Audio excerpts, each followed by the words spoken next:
দর্শক আসসালামু আলাইকুম, স্বাগতম আরেকবার জামাস বয়স শোনার জন্য। দর্শক, এমপি আনারের মাংস কিমা করার জন্য যন্ত্র কেনা হয়েছিল 2200 টাকায়। কি ভয়ঙ্কর কথা! দেখুন, হত্যার আগেই হত্যাকারীরা কিভাবে প্ল্যান করেছে এবং অত্যন্ত পরিকল্পিতভাবে ঠান্ডা মাথায় তারা প্ল্যান করেই তাকে নিয়ে নির্মমভাবে হত্যা করেছে। সেই রকমই বর্ণনাটা দিয়েছে আজকে এই কলকাতা নেপাল থেকে গ্রেপ্তার হওয়া সিয়াম।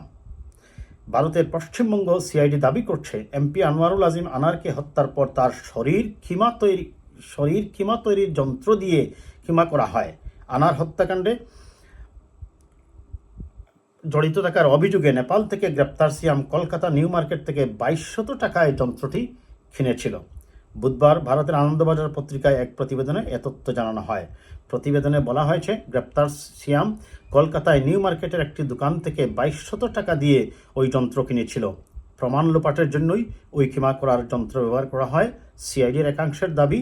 তবে ওই যন্ত্রে পুরো মাংস কিমা করা যায়নি, তাই তারা লাশটিকে ছোটো ছোটো টুকরো করে সেপটিক ট্যাঙ্কে ফেলে দেয়। চিন্তা করুন, কি ভয়ানক দৃশ্য!